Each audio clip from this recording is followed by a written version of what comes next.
Welcome to our stroke education meeting. We have this once a month. We try to do it on the first Monday of every month. And the topic changes just depending on what I feel would be most beneficial to our audience. And everyone is here because you have had a stroke. So hopefully this information that I'm preparing for you and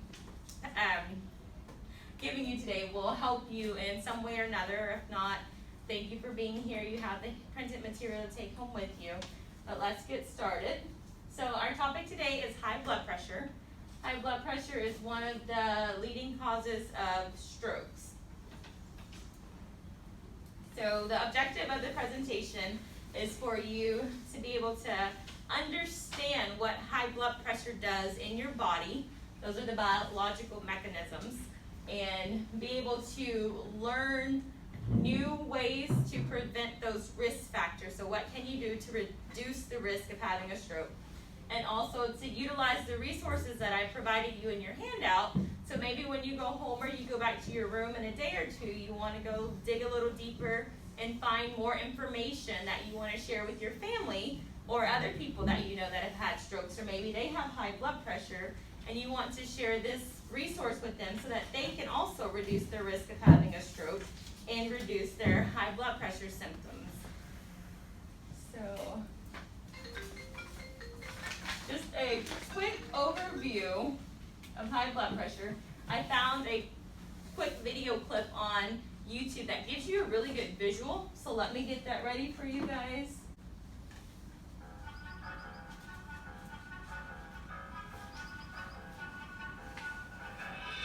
It's a beautiful fall evening.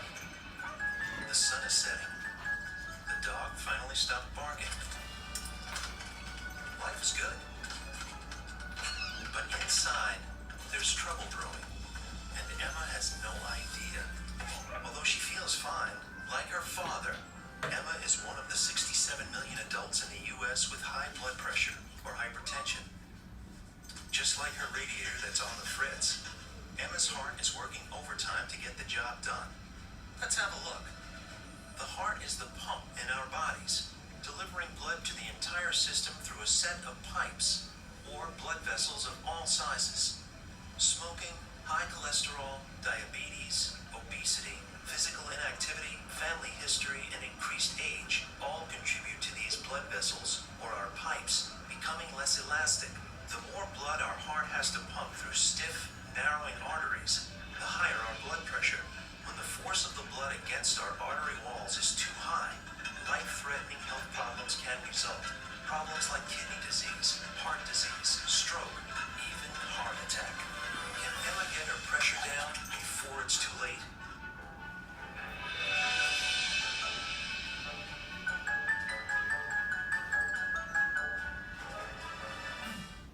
I just felt like that was a really good kind of illustration, and it's fun, nice little cartoon to kind of show you what is happening in your arteries, but we will also talk about that later. So let's look at those numbers. So in the video it said 67 million Americans. It was an old video. We are up to 103 million Americans have high blood pressure. Only about 30% of those actually go to the doctor. They get routine care and they receive medication to maintain good blood pressure levels. So a lot of people are living with undiagnosed high blood pressure. That's why it's known as the silent killer, because they don't have any symptoms. They could be young, 30s, 40s, 50s. Some people exercise and they don't have any symptoms, so they don't really know that they have high blood pressure until it starts to get really out of control. Here's another visual that I like to look at. As in the video, they were talking about pipes. I feel like pipes is more of an extreme when they've gotten to the point where your arteries are really hard. In the beginning, I like to think of your arteries as kind of like a flexi straw that's very bendable and pliable. And as your blood pumps through your arteries, they can bend and move, plenty of room, nothing crowding them. As you have high blood pressure and other diseases like diabetes, those walls of your arteries, the outside, start to get hard. Then you can think of it like a pipe. And as things are trying to move through, your blood is trying to move through those arteries, those rigid pipes, And there's other things along the artery walls, such as excess fats from eating fatty foods, excess sugars from having uncontrolled diabetes and things like that. There's a lot of stuff in the way of your blood trying to move through those pipes that have now become rigid. So your blood pressure increases because the blood is trying to flow through your arteries, and it's kind of like a blockage, can't really get through, so your arteries are trying to expand and be flexible, but they've become rigid. So that's kind of what high blood pressure is, and hopefully that gives you a better visual of what's happening in your body. Okay, so blood pressure, we have a lot of different ways for you to check your blood pressure. This image here is an at-home cuff, one of those that goes on your wrist. Might look familiar. This one here is one that you might see in the doctor's office hanging on the wall. And this bottom one here, kind of like my model here, is a hospital type of model and inpatient rehab. So these are just all different ways that your blood pressure might get taken. And what is the proper seating position for checking your blood pressure? You want to be seated, or sometimes when you're in the hospital, you're lying in the bed if it's early in the morning. You want your feet to be either flat on the floor or straight in the bed, not crossed or your legs crossed. You want to be still, have your arm supported. If you're checking it on the left arm or even on the right arm, have that arm supported. And you want to be still and quiet. A lot of times we're talking, if you're in the hospital, they come into your room in the morning, they're like, how you doing today? I'm going to check your blood pressure. We start talking to you, asking you questions. Well, that changes your blood pressure. So we really need to be quiet and still.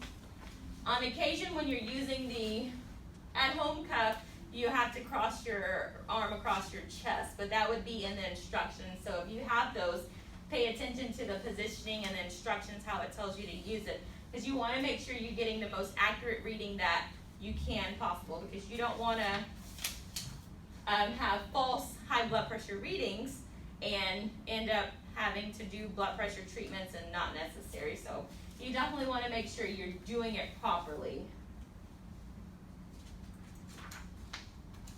So this chart that I created based off information I found on the internet for you, like at the Center for Disease Control and at Mayo Clinic, is kind of telling you what is normal for blood pressure. And as research happens, normal changes. So this is the most up-to-date version of normal that I found. So you have low, average, elevated, stage 1 high blood pressure, and stage 2 high blood pressure. So the reason I put low in here is because sometimes in therapy, if you're managed by blood pressure medication, something has changed. Say, for example, you've had a stroke. Maybe your blood pressure medication is too strong and your blood pressure is very low, which can make it unsafe for you to get up and move around on your own. So low is important just as much as stage 2 high is important.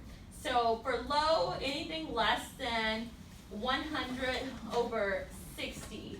So the second column is your systolic, and the third column is your diastolic.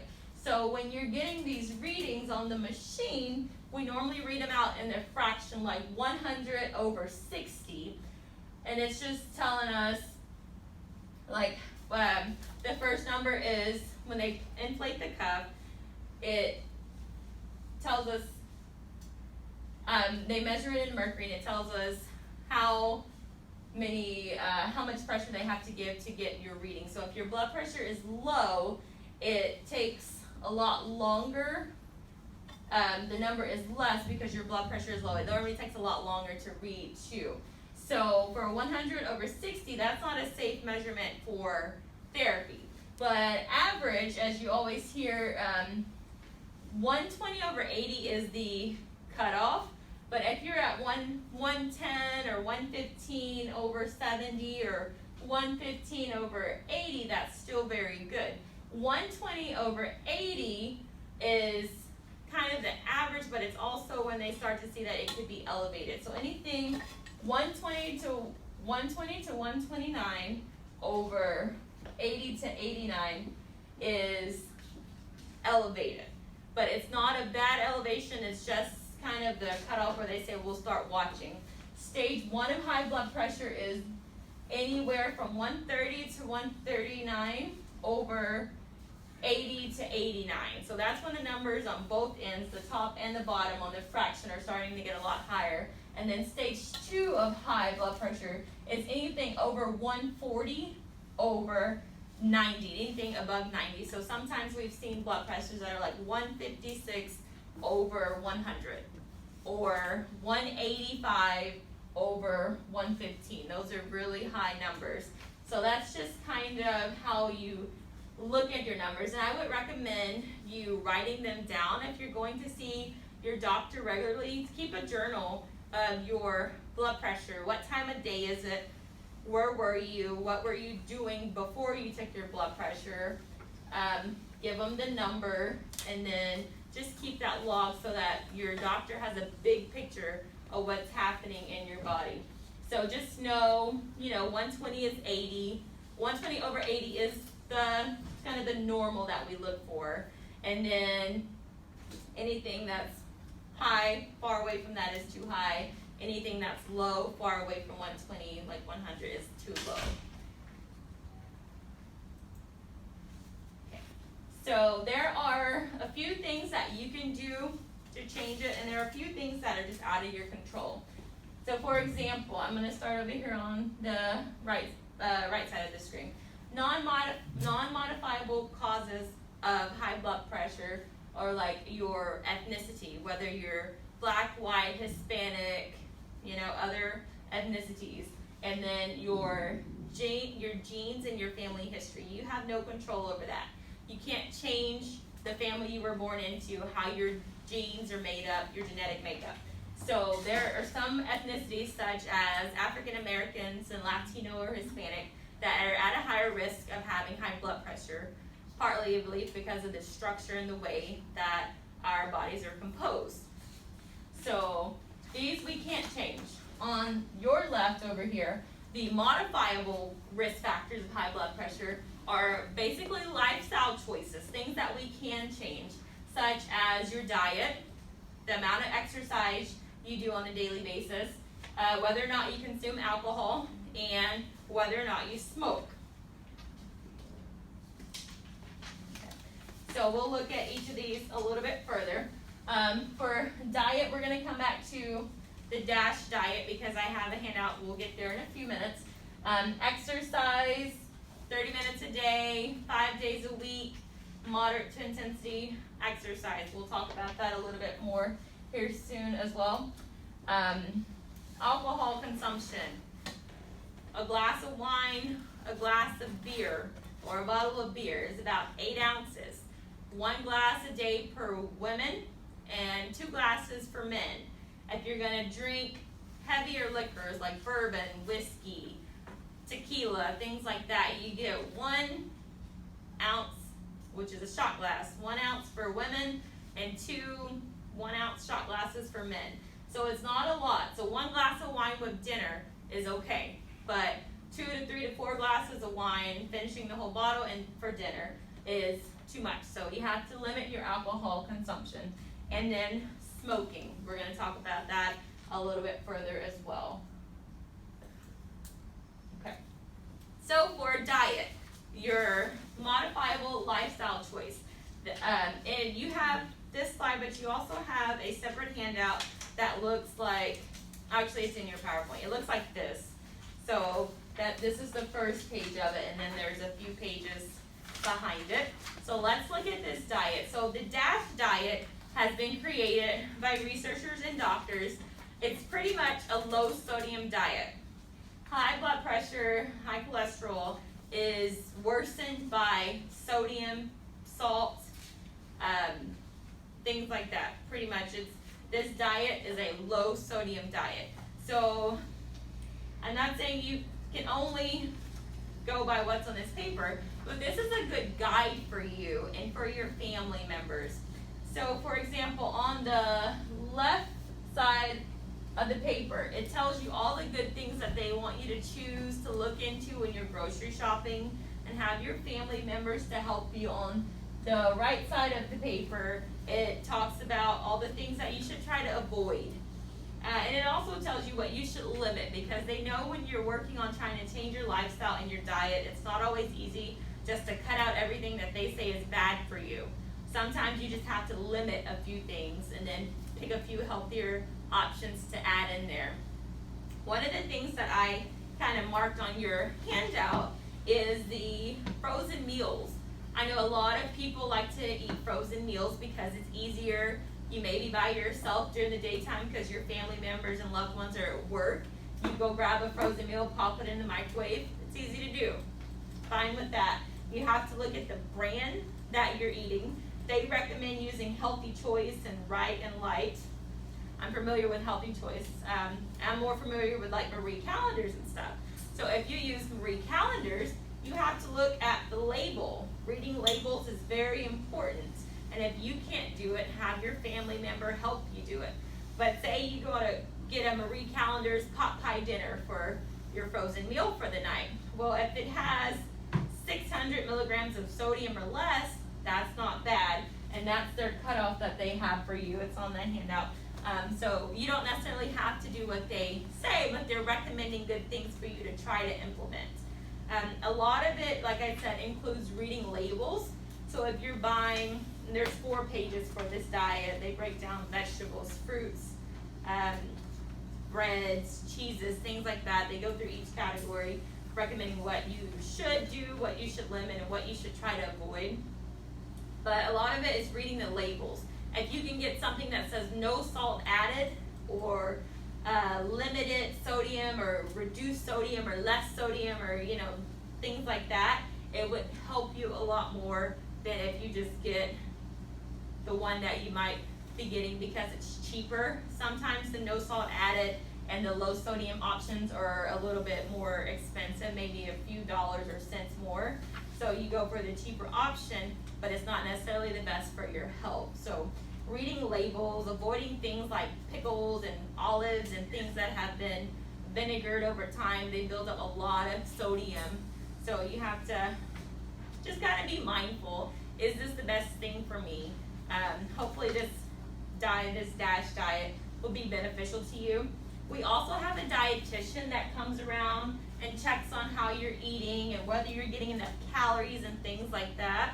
So if you ever see the dietitian that comes to our floors, her name is Cecilia, and sometimes she has another lady with her, just ask, is this good for my high blood pressure? And she'll tell you yes or no. I've had her talk to some of my patients before, and one patient was upset because she couldn't eat her olives, but it was best for her diet, and so she was agreeable to that. Little things like that, margarine versus butter, things like you may not even think about. So take some time and read through that handout. If you have questions, ask your therapist, ask the nurse, ask the doctor, but for sure we can ask the dietitian if you want nutrition help for that low sodium diet.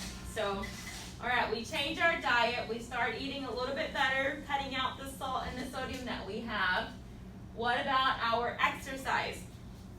As I mentioned, 30 minutes a day, 5 days per week gives you the 2.5 hours that is recommended for exercise for the week.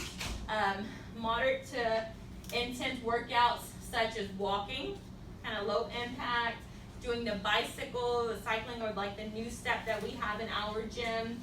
Water aerobics is a good one, but also any type of weightlifting and strength training, like the resistance bands that we give you to go home with sometimes. We have the handout to go with them. Those are all great activities that you can do to increase your activity. So the more your heart pumps blood through your arteries, it keeps them elastic and they don't harden over time from less use. So exercise does increase your blood pressure a little bit, but it's a good increase. It's very beneficial for you. And stop smoking. There's no doctor that's going to tell you, yes, I'm proud that you're smoking because it's helping to improve blank. No doctor is going to say that to anybody because smoking has so many negative impacts on your body in general. So if you can, quit smoking. Get help. There's 1-800-QUIT-NOW. There's resources, people ready to answer the phone to give you resources to help you stop smoking. You can also go to the CDC, the Center for Disease Control, and they have helpful tips and resources for you on their website to help you to stop smoking. Most of the time when you're in the hospital, you've already stopped. You quit cold turkey. They might be giving you the nicotine patch to help you withdraw, but you've done it, so why go back? Because you know it's not beneficial for your health. We only get one body. We have to take care of these bodies. And consult your doctor. So you have a rehab doctor here, Dr. Wynn. He comes to see you every day. It is very beneficial to pick his brain. He's full of knowledge. He went to school for X amount of years. He has all the information that you could possibly need, walking around from room to room, day to day. Ask him what you can do. After you leave here, keep track of those blood pressure readings like I was telling you. A lot of time on the wrist cuffs that you put on your wrist, they have built-in memory. So they'll record all your blood pressures for you. You just have to kind of scroll back through them, but you can't necessarily note what you were doing before and you know how you were feeling. So it's good to journal or write it down in a notebook that you can just take to your doctor with you. But also you have to see your doctor regularly, because if you only see your primary care physician once a year and you have these things that you're trying to explain to them about what's happening, well, they're only getting a picture from once a year. If you go every 3 to 6 months, they see you more frequently. They can keep track of what's happening in your body better and monitor your symptoms and things like that. If you're taking medication, you have to do what is prescribed by the doctor. Just because you feel good after 2 months of taking your blood pressure medicine doesn't mean you can stop it. You have to keep going until the doctor says we no longer need to take this medicine or so and so. So please do what the doctors say because it's beneficial. I had a patient that felt really good after a little over a month, I think. She stopped taking her blood pressure medicine and she started having all of the symptoms of a stroke, and she waited 5 days to go to the hospital because she didn't want to have to go through that. But you know, we have to do what's best for ourselves. So listen to the doctors. We may not always agree with what they say, but we know they have our best interests at heart.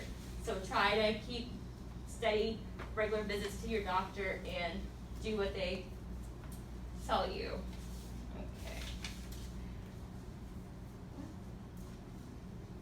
Okay, so for support group, you are not alone. You're in a room full of people that have also had a stroke. We were having a regular stroke support group meeting here for stroke survivors and families on the second Monday of every month. Right now it has been postponed because of the pandemic, but hopefully we'll be able to get that started up soon again, so that you have people that you come and you talk to and find out what's happening with this person. Oh, I had a similar stroke. Oh, that's nice. It's good to be able to talk to other people and know that you're not alone and you're not going through this alone, because even when you have family members here with you, sometimes it feels like you're all by yourself in a world full of people. And especially if they're not the ones that have the stroke. We don't know exactly how you feel or what's going on. So it's good to talk to other people that might have had similar experience as you. But also if you go to the Center for Stroke.org, they have a resource tool on there where you can find a local support group in your area. If you're not from here, then go to stroke.org and type in your zip code and see if they have one closer to you, so that after the pandemic, you can also connect with other people, get more resources, more information about stroke prevention and surviving living with a stroke. And this is just a list of some of the resources and references that I used to create this presentation that you can also use. The American Heart Association, the American Stroke Association are both great resources. There's so much stuff on those websites that I get lost when I go there. Mayo Clinic is also a good one, and the Center for Disease Control. So if you have a family member that likes to be on the internet and they're computer savvy, have them go look on there. They have recipes, they have exercises, activities, they have research. If you're one or your family is one that likes to read research articles about what scientists and doctors are doing to try out different things, that's a great place to go. All those websites have up-to-date research on what's going on with stroke prevention and life after stroke.